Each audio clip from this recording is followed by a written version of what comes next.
ओम नमो नारायण भक्तों, जय श्री राम। प्रिय भक्तों, आप सभी को हिंदू नववर्ष की प्रथम पूर्णिमा यानी कि चैत्र पूर्णिमा और संकट मोचन श्री हनुमान जन्मोत्सव की अनंत शुभकामनाएं एवं बधाई। दोस्तों, आज की यह वीडियो बेहद ही महत्वपूर्ण, चमत्कारिक एवं ज्ञानवर्धक होने वाली है, क्योंकि आज के इस वीडियो में हम जानेंगे कि साल 2026 में समस्त पापों का नाश करने वाली, मनवांछित फलों को प्रदान करने वाली और भगवान श्री हरि विष्णु, माता लक्ष्मी, चंद्रदेव के साथ साथ कलियुग के जागृत देव श्री हनुमान जी महाराज की विशेष कृपा प्राप्त करवाने वाली चैत्र पूर्णिमा और हनुमान जयंती किस दिन मनाई जाएगी, क्योंकि इस बार हनुमान जयंती और चैत्र पूर्णिमा की तिथि को लेकर लोगों के बीच काफ़ी भ्रम और असमंजस की स्थिति बनी हुई है। कोई 1 अप्रैल तो कोई 2 अप्रैल को पूर्णिमा की सही तारीख बता रहा है। लोगों के बीच यह जानने की उत्सुकता और बढ़ गई है कि व्रत किस दिन रखें, स्नान दान कब करें, उदया तिथि का क्या महत्व है और हनुमान जन्मोत्सव किस दिन मनाएं। इसके साथ ही आज हम जानेंगे हनुमान जी को प्रसन्न करने के कुछ अचूक और विस्तृत उपाय, संपूर्ण पूजा विधि और एक बेहद ही दुर्लभ एवं विस्तृत पौराणिक कथा। इसलिए भक्तों, निवेदन है आपसे, आज की इस बेहद ही महत्वपूर्ण एवं ज्ञानवर्धक वीडियो को थोड़ा समय निकालकर शुरू से बिना भगाए अंत तक जरूर देखना। निश्चित रूप से आपकी सारी उलझन, सारा कंफ्यूजन दूर हो जाएगा और आपको मनचाहे फल की प्राप्ति होगी। दोस्तों, वीडियो में आगे बढ़ते हैं, लेकिन उससे पहले यदि आप इस पावन तिथि पर अपने और अपने संपूर्ण परिवार के ऊपर भगवान श्री हरि विष्णु, माता लक्ष्मी और बजरंग बली की असीम कृपा प्राप्त करना चाहते हैं तो सच्ची श्रद्धा से कमेंट सेक्शन में जय श्री राम और ओम नमो नारायण लिखकर आपके अपने चैनल शिव शक्ति टीवी को सब्सक्राइब जरूर कर लें। दोस्तों, हिंदू पंचांग के अनुसार चैत्र माह की पूर्णिमा का अपना एक अलग ही और विशिष्ट महत्व है। यह हिंदू नववर्ष की पहली पूर्णिमा होती है। इस दिन जहां एक ओर भगवान सत्यनारायण यानी श्री हरि विष्णु की पूजा का विधान है, पवित्र नदियों में स्नान और दान का विशेष महत्व है, वहीं दूसरी ओर इसी पावन तिथि पर रुद्रावतार श्री राम भक्त हनुमान जी का जन्म भी हुआ था। इसीलिए इस दिन भक्ति की दोहरी धारा बहती है। शास्त्रों में उल्लेख मिलता है कि इस दिन जो भी मनुष्य भगवान श्री हरि विष्णु जी की पूजा आराधना करता है, रात्रि में चंद्रमा को अर्घ्य देता है और हनुमान जी के समक्ष शीश नवाता है, उसके जीवन से बड़ा संकट, रोग, दोष और दरिद्रता हमेशा के लिए समाप्त हो जाती है। यह पावन तिथि साधक को मानसिक शांति, आर्थिक समृद्धि और सभी प्रकार के भयों से मुक्ति दिलाती है।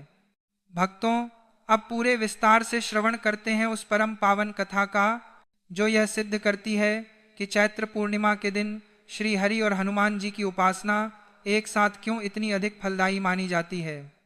पौराणिक कथाओं के अनुसार त्रेता युग में माता अंजना और वानर राज केसरी को विवाह के कई वर्षों बाद भी जब संतान की प्राप्ति नहीं हुई तो वे अत्यंत दुखी रहने लगे। तब मतंगहर्ष के परम शिष्य और एक महान तपस्वी ने माता अंजना को वन में जाकर कठोर तपस्या करने का मार्ग सुझाया। माता अंजना ने घोर जंगल में जाकर भगवान शिव की घोर और निराहार तपस्या आरंभ कर दी। वे दिन रात केवल नमः शिवाय का जाप करती रहीं। कई वर्षों की इस अत्यंत कठोर तपस्या से भगवान आशुतोष प्रसन्न हुए और उन्होंने माता अंजना को दर्शन देकर एक अत्यंत बलशाली, चिरंजीवी और तेजस्वी पुत्र का वरदान दिया। उसी समय दूसरी ओर स्वर्गलोक में देवतागण अत्यंत चिंतित थे, क्योंकि पृथ्वी पर रावण और अन्य असुरों का आतंक चरम पर पहुंच गया था। तब सभी देवतागण मिलकर चैत्र मास की पूर्णिमा के शुभ अवसर पर क्षीर सागर पहुंचे और वहां भगवान श्री हरि विष्णु की विशेष पूजा और स्तुति करने लगे, ताकि भगवान विष्णु पृथ्वी पर रावण का वध करने के लिए अवतार लें। देवताओं की पुकार सुनकर भगवान विष्णु ने चैत्र पूर्णिमा के उसी परम शुभ दिन यह घोषणा की कि वे शीघ्र ही अयोध्या में राजा दशरथ के पुत्र श्री राम के रूप में अवतार लेंगे। जब भगवान विष्णु ने श्री राम अवतार लेने का निश्चय किया, तब उनके परम भक्त भगवान शिव ने भी प्रभु श्री राम की निस्वार्थ सेवा करने का दृढ़ संकल्प लिया। शिवजी ने विचार किया कि वे किस रूप में अपने आराध्य की सेवा कर सकते हैं। तब चैत्र पूर्णिमा के उसी परम पावन और सिद्ध मुहूर्त में, जब पूरी सृष्टि विष्णु स्तुति से गुंजायमान थी, भगवान शिव ने अपने एकादश रुद्रावतार का तेज पवनदेव यानी वायुदेव को सौंपा। जब माता अंजना शिव जी की आराधना में लीन थीं, तब वायुदेव ने भगवान शिव के उस परम दिव्य और कल्याणकारी अंश को माता अंजना के कान के माध्यम से उनके गर्भ में स्थापित कर दिया। और इसी प्रकार चैत्र पूर्णिमा के उस अत्यंत शुभ और पावन दिन मंगल बेला में भगवान विष्णु के सबसे बड़े सेवक और शिव के रुद्रावतार महाबली श्री हनुमान जी का अवतरण हुआ। उनके जन्म लेते ही पूरी प्रकृति झूम उठी। स्वर्ग से सभी देवी देवताओं ने पुष्प वर्षा की, गंधर्वों ने मंगल गान किया और यह वरदान दिया कि जो भी भक्त चैत्र पूर्णिमा के दिन भगवान श्री हरि विष्णु के साथ साथ भगवान शिव के अंश श्री हनुमान जी की आराधना करेगा, उसके जीवन में कभी अकाल मृत्यु, भय या दरिद्रता का प्रवेश नहीं होगा। भगवान विष्णु उसे समस्त सांसारिक सुख समृद्धि देंगे और हनुमान जी एक रक्षक बनकर हर विपत्ति से उसके परिवार की ढाल की तरह रक्षा करेंगे। इसी कारण चैत्र पूर्णिमा का व्रत और हनुमान जी की भक्ति कलयुग में सबसे शीघ्र फल देने वाली मानी गई है। भक्तों, चैत्र पूर्णिमा और हनुमान जन्मोत्सव के दिन आहार और आचरण में पूर्ण सात्विकता और संयम अत्यंत आवश्यक है। इस दिन ब्रह्मचर्य का पालन करें और तामसिक भोजन जैसे मांस, मदिरा, लहसुन और प्याज का विचार भी मन में न लाएं। जो लोग व्रत रखते हैं उन्हें अन्न का त्याग कर केवल फलाहार ही ग्रहण करना चाहिए। इस पावन दिन सबसे पहले कोशिश करें कि आप ब्रह्म मुहूर्त में यानी सूर्योदय से पूर्व उठ जाएं। यदि गंगा या किसी अन्य पवित्र नदी में स्नान करना संभव ना हो तो घर पर ही नहाने के जल में थोड़ा सा गंगा जल और काले तिल मिलाकर हर हर गंगे का स्मरण करते हुए स्नान करें। स्नान के पश्चात स्वच्छ पीले या लाल रंग के वस्त्र धारण करें और अपने घर के पूजा स्थल को गंगा जल छिड़क कर पवित्र करें। सबसे पहले एक चौकी पर पीला वस्त्र बिछाकर भगवान श्री हरि विष्णु और सत्यनारायण जी की प्रतिमा स्थापित करें और दूसरी चौकी पर लाल वस्त्र बिछाकर हनुमान जी की तस्वीर या मूर्ति विराजमान करें। भगवान विष्णु का गाय के दूध, दही, घी, शहद और शक्कर से बने पंचामृत से अभिषेक करें। उन्हें पीले वस्त्र, पीले पुष्प, चंदन और तुलसी दल अर्पित करें। सत्यनारायण की कथा का पूरे परिवार के साथ श्रवण करें। विष्णु पूजन के पश्चात संकट मोचन हनुमान जी की पूजा पूरे विधि विधान से आरंभ करें। हनुमान जी को लाल या सिंदूरी रंग अत्यंत प्रिय है, इसलिए उन्हें लाल पुष्प, विशेषकर लाल गुलाब की माला या गुड़हल के फूल अर्पित करें। उनके समक्ष चमेली के तेल का या शुद्ध देसी घी का एक बड़ा दीपक प्रज्वलित करें जो पूजा के अंत तक जलता रहे। हनुमान जी को बेसन के लड्डू, बूंदी, चूरमा या गुड़ और चने का विशेष भोग लगाएं। इसके बाद वहीं आसन पर बैठकर सुंदरकांड, बजरंग बाण या कम से कम 7 बार हनुमान चालीसा का पाठ अवश्य करें। पाठ पूर्ण होने पर प्रभु श्री राम और माता सीता के नाम का संकीर्तन करें, क्योंकि जहां राम का नाम प्रेम से पुकारा जाता है वहां हनुमान जी सूक्ष्म रूप में स्वयं उपस्थित हो जाते हैं। रात्रि के समय जब चंद्रोदय हो तो चांदी के या मिट्टी के पात्र में कच्चा दूध, शुद्ध जल, थोड़े से अक्षत साबुत चावल, सफ़ेद फूल और मिश्री मिलाकर चंद्रदेव को अर्घ्य दें और उनसे मानसिक शांति और आरोग्य का आशीर्वाद मांगे। इस विशेष और चमत्कारिक दिन पर हनुमान जी को शीघ्र प्रसन्न करने के लिए शास्त्रों में कुछ अत्यंत अचूक और प्रभावशाली उपाय बताए गए हैं, जिन्हें पूर्ण श्रद्धा से करने पर जीवन की बड़ी से बड़ी परेशानियां और अटके हुए कार्य चुटकियों में सिद्ध हो जाते हैं। पहला सबसे बड़ा उपाय है चमेली के तेल का। इस दिन संध्या काल में किसी भी प्राचीन हनुमान मंदिर में जाएं और वहां चमेली के तेल का एक मुखी या चौमुखी दीपक जलाएं। ध्यान रहे कि उस दीपक में रुई की बत्ती की जगह लाल कलावे मौली की बत्ती बनाकर लगाएं और उसमें 2 लौंग डाल दें। वहीं बैठकर 108 बार ओम हन हनुमते नमः मंत्र का जाप करें। यह उपाय नौकरी, व्यापार और कोर्ट कचहरी के मामलों में विजय प्राप्त करने के लिए अचूक माना गया है। दूसरा अत्यंत प्रभावशाली उपाय है चोला चढ़ाना।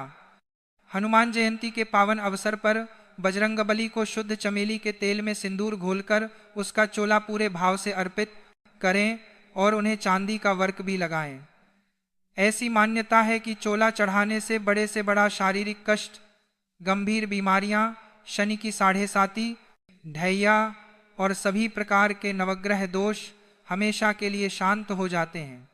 यदि आपके जीवन में कोई बहुत बड़ी बाधा आ रही हो, विवाह में देरी हो रही हो या कर्ज बढ़ता जा रहा हो, तो हनुमान जी को एक मीठा पान अर्पित करें। इस मीठे पान में केवल गुलकंद, सौंफ, खोपरा और चेरी होनी चाहिए। इसमें चूना, सुपारी या तंबाकू बिल्कुल भी ना हो। इस पान में एक लौंग का जोड़ा लगाकर हनुमान जी के चरणों में अर्पित करें और अपनी मनोकामना उनके कान में कह दें। यह एक रामबाण उपाय है जिससे हनुमान जी तुरंत बीड़ा उठाते हैं। इसके साथ ही एक और महा उपाय है राम नाम की माला का। इस दिन 108 साफ और साबुत पीपल के पत्ते लें, उन्हें गंगा जल से धोकर पवित्र कर लें। फिर अष्टगंध या लाल चंदन को चमेली के तेल में मिलाकर एक अनार की कलम से हर पत्ते पर राम लिखें। इन पत्तों की एक माला बनाकर हनुमान जी को पहनाएं। ऐसा करने से भक्त के जीवन में धन संपदा, सुख शांति और ऐश्वर्य की कभी कोई कमी नहीं रहती और स्वयं महालक्ष्मी उसके घर में वास करती हैं।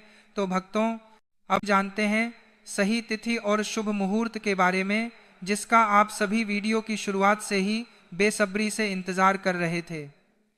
सही तिथि जानने से पूर्व निवेदन है, कमेंट सेक्शन में जय श्री राम अवश्य लिख दें। प्रिय भक्तों, इस बार 1 अप्रैल और 2 अप्रैल को लेकर जो असमंजस और भ्रम की स्थिति बनी हुई है, उसे बिल्कुल ध्यान से समझें ताकि आपके व्रत का फल निष्फल न हो। वैदिक पंचांग के अनुसार चैत्र माह की पूर्णिमा तिथि का आरंभ 1 अप्रैल 2026 दिन बुधवार को सुबह 7:06 पर हो जाएगा और इस पूर्णिमा तिथि का समापन अगले दिन 2 अप्रैल 2026 दिन गुरुवार को सुबह 7:41 पर होगा। अब चूंकि हमारे सनातन हिंदू धर्म में उदया तिथि को सर्वोपरि और सबसे प्रधान माना जाता है, यानी सूर्योदय के समय जो तिथि होती है उसी को पूरे दिन के लिए मान्य माना जाता है और उसी के आधार पर व्रत व त्योहार मनाए जाते हैं। 1 अप्रैल को जब सूर्योदय होगा उस समय चतुर्दशी तिथि रहेगी और पूर्णिमा सुबह 7:06 के बाद लगेगी, जबकि 2 अप्रैल को सुबह सूर्योदय के समय पूर्णिमा तिथि पूर्ण रूप से विद्यमान रहेगी। इसीलिए उदया तिथि की प्रबल मान्यता और शास्त्रों के सटीक नियमों के अनुसार इस साल 2026 में चैत्र पूर्णिमा का पावन व्रत, पवित्र नदियों में स्नान, दान और श्री हनुमान जन्मोत्सव का महापर्व 2 अप्रैल 2026 दिन गुरुवार को ही मनाया जाएगा। 1 अप्रैल को यह व्रत बिल्कुल भी नहीं रखा जाएगा। तो भक्तों, आप सभी निश्चिंत होकर और बिना किसी संशय के 2 अप्रैल 2026 को ही पूरे हर्षोल्लास के साथ हनुमान जयंती मनाएं और पूर्णिमा का व्रत रखकर श्री हरि विष्णु और चंद्रदेव की असीम कृपा प्राप्त करें। प्रिय भक्तों, अब शिव शक्ति टीवी के माध्यम से आपको बेहद ही अचूक उपाय बताने जा रहे हैं। ध्यान से सुनिएगा। यदि आपके जीवन में कोई बहुत बड़ी बाधा आ रही हो, विवाह में देरी हो रही हो या कर्ज बढ़ता जा रहा हो, राम नाम की माला और विशेष पुष्पों की माला का इस दिन 108 साफ और साबुत पीपल के पत्ते लें, उन्हें गंगा जल से धोकर पवित्र कर लें। फिर अष्टगंध या लाल चंदन को चमेली के तेल में मिलाकर एक अनार की कलम से हर पत्ते पर राम लिखें। इन पत्तों की एक माला बनाकर हनुमान जी को पहनाएं। वहीं यदि कोई व्यक्ति किसी गंभीर रोग, शत्रु बाधा या शनि की साढ़े साती से अत्यंत पीड़ित है, तो उसे चैत्र पूर्णिमा और हनुमान जयंती के इस पावन अवसर पर हनुमान जी को अकवन, आक या मदार के फूलों या पत्तों की माला अवश्य पहनानी चाहिए। अकवन की माला पहनाने से बड़ा तांत्रिक दोष, नजर दोष और ग्रहों की पीड़ा तुरंत शांत हो जाती है। इसके अलावा चूंकि हनुमान जी प्रभु श्री राम के परम भक्त हैं और श्री राम भगवान विष्णु के अवतार हैं, इसलिए हनुमान जी को तुलसी दल अत्यंत प्रिय है। इस दिन यदि आप 108 तुलसी के पत्तों की माला बनाकर हर पत्ते पर राम राम बोलते हुए उसे हनुमान जी के गले में धारण करवाते हैं, तो इससे भक्त के जीवन में धन संपदा, सुख शांति और ऐश्वर्य की कभी कोई कमी नहीं रहती और स्वयं महालक्ष्मी उसके घर में वास करती हैं। हनुमान जी तुलसी की माला से इतने प्रसन्न होते हैं कि वे अपने भक्त को हर विपत्ति से बचाने का संकल्प ले लेते हैं। चैत्र पूर्णिमा का दिन सनातन परंपरा में अत्यंत पवित्र और फलदायी माना गया है। यह दिन केवल एक तिथि नहीं बल्कि दिव्य ऊर्जा का ऐसा संगम है जब भगवान श्री विष्णु और माता लक्ष्मी दोनों की कृपा विशेष रूप से पृथ्वी पर बरसती है। इस दिन यदि सच्चे मन, श्रद्धा और विधि विधान से श्री लक्ष्मी नारायण की पूजा की जाए तो जीवन के अनेक कष्ट दूर हो जाते हैं और सुख समृद्धि का द्वार स्वतः खुलने लगता है। माता लक्ष्मी जो धन, वैभव, सौभाग्य और ऐश्वर्य की अधिष्ठात्री देवी हैं, वे ऐसे भक्तों पर शीघ्र प्रसन्न होती हैं जो शुद्ध मन, सच्ची भावना और सात्विक आचरण के साथ उनकी आराधना करते हैं। चैत्र पूर्णिमा के दिन प्रातःकाल ब्रह्म मुहूर्त में उठना अत्यंत शुभ माना जाता है। इस दिन स्नान का विशेष महत्व है। यदि संभव हो तो किसी पवित्र नदी में स्नान करें, अन्यथा घर में ही गंगाजल मिलाकर स्नान किया जा सकता है। स्नान करते समय मन में भगवान विष्णु और माता लक्ष्मी का स्मरण करते हुए यह भावना रखनी चाहिए कि आपके समस्त पाप और नकारात्मकता जल के साथ बह रही है और आप एक नई ऊर्जा के साथ शुद्ध होकर पूजा के लिए तैयार हो रहे हैं। स्नान के बाद स्वच्छ और हल्के पीले या सफ़ेद वस्त्र धारण करना शुभ माना जाता है, क्योंकि यह रंग भगवान विष्णु और माता लक्ष्मी दोनों को प्रिय हैं। पूजा के लिए घर के मंदिर या किसी स्वच्छ स्थान पर एक चौकी स्थापित करें और उस पर लाल या पीला वस्त्र बिछाएं। उस पर श्री लक्ष्मी नारायण की प्रतिमा या चित्र स्थापित करें। ध्यान रखें कि पूजा स्थल पूरी तरह साफ और शांत होना चाहिए, क्योंकि जहाँ स्वच्छता और शांति होती है वहीं माता लक्ष्मी का वास होता है। दीपक जलाकर पूजा की शुरुआत करें, जिसमें घी का दीपक विशेष फलदायी माना जाता है। दीपक की लौ केवल प्रकाश नहीं देती बल्कि यह आपके जीवन में अंधकार को दूर करने का प्रतीक भी होती है। इसके बाद भगवान श्री विष्णु को तुलसी दल अर्पित करें, क्योंकि तुलसी उन्हें अत्यंत प्रिय है। वहीं माता लक्ष्मी को कमल का फूल, गुलाब या सुगंधित पुष्प अर्पित करें। ध्यान रखें कि अर्पण करते समय आपका मन पूरी तरह एकाग्र हो और कोई भी नकारात्मक विचार न आए। पूजा के दौरान नमो भगवते वासुदेवाय और हे श्री महालक्ष्मी नमः मंत्र का जाप करना अत्यंत लाभकारी होता है। मंत्र जाप करते समय यह भावना रखें कि आपके जीवन की दरिद्रता, दुख और अभाव समाप्त हो रहे हैं और माता लक्ष्मी की कृपा आपके घर में स्थायी रूप से प्रवेश कर रही है। चैत्र पूर्णिमा के दिन व्रत रखना भी अत्यंत फलदायी माना गया है। यदि आप पूर्ण व्रत नहीं रख सकते तो फलाहार कर सकते हैं, लेकिन मन और इंद्रियों का संयम रखना सबसे महत्वपूर्ण होता है। केवल भोजन का त्याग ही व्रत नहीं है, बल्कि बुरे विचारों, क्रोध, ईर्ष्या और लोभ का त्याग करना ही सच्चा व्रत माना गया है। इस दिन जितना हो सके शांत रहें, मधुर वाणी का प्रयोग करें और किसी भी प्रकार के विवाद से दूर रहें। माता लक्ष्मी केवल धन ही नहीं देती, बल्कि वे वहाँ निवास करती हैं जहाँ शांति, प्रेम और सद्भाव होता है। दान का भी इस दिन विशेष महत्व है। अपनी सामर्थ्य के अनुसार गरीबों, जरूरतमंदों या ब्राह्मणों को अन्न, वस्त्र या धन का दान करें। यह दान केवल दूसरों की सहायता नहीं करता, बल्कि यह आपके जीवन में सकारात्मक ऊर्जा को बढ़ाता है और माता लक्ष्मी को प्रसन्न करता है। ध्यान रखें कि दान हमेशा विनम्रता और निस्वार्थ भाव से करना चाहिए, बिना किसी अहंकार के। जब आप दूसरों की मदद करते हैं तब माता लक्ष्मी स्वयं आपके जीवन में अनेक गुना बढ़ाकर लौटाती हैं। इस दिन श्री लक्ष्मी नारायण की कथा सुनना या पढ़ना भी अत्यंत शुभ माना जाता है। कथा के माध्यम से हमें उनके आदर्श, उनके गुण और उनके आशीर्वाद का महत्व समझ में आता है। कथा सुनते समय केवल शब्दों को सुनना ही पर्याप्त नहीं है, बल्कि उसे अपने जीवन में उतारने का संकल्प लेना चाहिए। जब आप धर्म, सत्य और सदाचार के मार्ग पर चलते हैं, तभी माता लक्ष्मी की कृपा स्थायी रूप से आपके जीवन में बनी रहती है। शाम के समय पुनः दीपक जलाकर आरती करें। घर के मुख्य द्वार पर भी दीपक अवश्य जलाएं, क्योंकि यह माना जाता है कि इस दिन माता लक्ष्मी घर घर भ्रमण करती हैं और जहाँ प्रकाश, स्वच्छता और श्रद्धा होती है वहाँ प्रवेश करती हैं। आरती के समय पूरे परिवार को एक साथ शामिल करें और भक्ति भाव से भगवान का गुणगान करें। यह केवल एक धार्मिक क्रिया नहीं, बल्कि परिवार में एकता, प्रेम और सकारात्मक ऊर्जा को बढ़ाने का माध्यम भी है। चैत्र पूर्णिमा के दिन अपने घर की सफाई और सजावट पर भी विशेष ध्यान दें। घर में किसी भी प्रकार की गंदगी या अव्यवस्था न रखें, क्योंकि यह नकारात्मक ऊर्जा को आकर्षित करती है और माता लक्ष्मी को अप्रसन्न करती है। जहाँ स्वच्छता, सुव्यवस्था और सुंदरता होती है, वहीं समृद्धि का वास होता है। आप अपने घर में सुगंधित धूप या अगरबत्ती का प्रयोग भी कर सकते हैं, जिससे वातावरण शुद्ध और पवित्र बना रहता है। सबसे महत्वपूर्ण बात यह है कि माता लक्ष्मी की कृपा केवल पूजा पाठ से ही नहीं मिलती, बल्कि आपके कर्म, विचार और व्यवहार से भी जुड़ी होती है। यदि आप ईमानदारी से जीवन जीते हैं, दूसरों के प्रति दया और सम्मान रखते हैं और अपने कर्तव्यों का पालन करते हैं, तो माता लक्ष्मी स्वतः ही आपके जीवन में स्थायी रूप से निवास करती हैं। केवल एक दिन की पूजा से नहीं, बल्कि निरंतर अच्छे कर्मों से ही सच्ची समृद्धि प्राप्त होती है।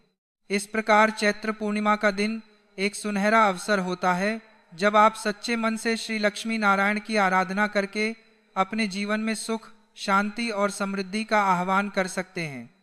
यदि इस दिन श्रद्धा, विश्वास और सही विधि से पूजा की जाए, तो माता लक्ष्मी की कृपा से जीवन के सभी कष्ट दूर हो सकते हैं और धन, धान्य, वैभव और खुशियों की वर्षा होने लगती है। यही इस पावन दिन का वास्तविक महत्व है और यही इसका सच्चा फल भी है। भगवान विष्णु, माता लक्ष्मी और बजरंगबली आपके जीवन के सभी कष्टों को दूर करें, आपके परिवार को रोग मुक्त रखें। इसी मंगल कामना के साथ विदा लेते हैं। वीडियो पसंद आई हो तो इसे लाइक करके अन्य राम भक्तों के साथ शेयर जरूर करें। कमेंट में जय बजरंगबली और जय श्री राम लिखना ना भूलें।